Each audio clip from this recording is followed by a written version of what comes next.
नमस्कार माझ्या मित्रमैत्रिणींनो, दिव्यांग बांधवांसाठी सर्वात महत्त्वाची आणि मोठी अपडेट मी घेऊन आलेली आहे।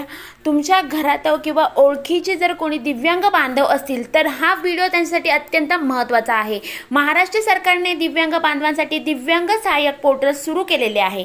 आता शासनाच्या सर्व योजना फक्त एका क्लिकवर मिळणार आहेत। पण मित्रांनो, यासाठी एक महत्त्वाची अट आणि अंतिम तारीख जाहीर करण्यात आलेली आहे, जी चुकवून चालणार नाही। संपूर्ण माहितीसाठी व्हिडिओ शेवटपर्यंत नक्की बघा। महाराष्ट्र शासनाने दिव्यांग कल्याण मंत्री अतुल सावे यांच्या मार्गदर्शनाखाली दिव्यांग सहाय्यक पोर्टल अधिकृतपणे सुरू केलेले आहेत।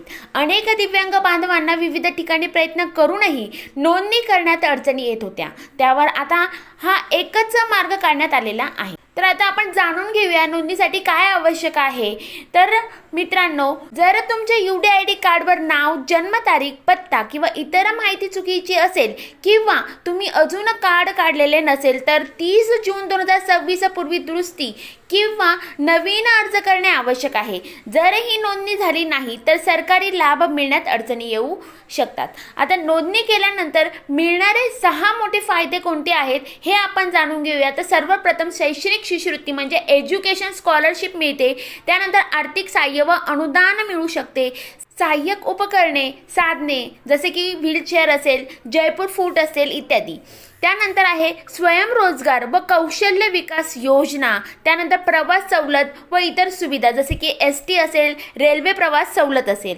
इतर सर्व दिव्यांग कल्याणकारी योजनेचा थेट लाभ तुम्हाला या नोंदणी केल्यामुळे होऊ शकतो। तर आता नोंदणी कशी करावी तर सर्वप्रथम आपण जाणून घेऊया। अत्यंत सोपी पद्धत आहे। पहिली पायरी म्हणजे सर्वात आधी https://divyangsahayak.maharashtra.government.in या अधिकृत पोर्टलवर भेट द्यायची आहे।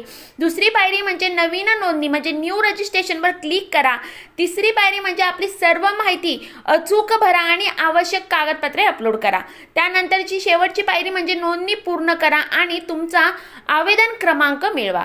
आता आवश्यक कागदपत्रे कोणती लागणार आहे तर आधार कार्ड लागणार आहे, आधाराशी लिंक असलेला mobile number, passport size photo, पत्त्याचा पुरावा आणि दिव्यांग प्रमाणपत्र।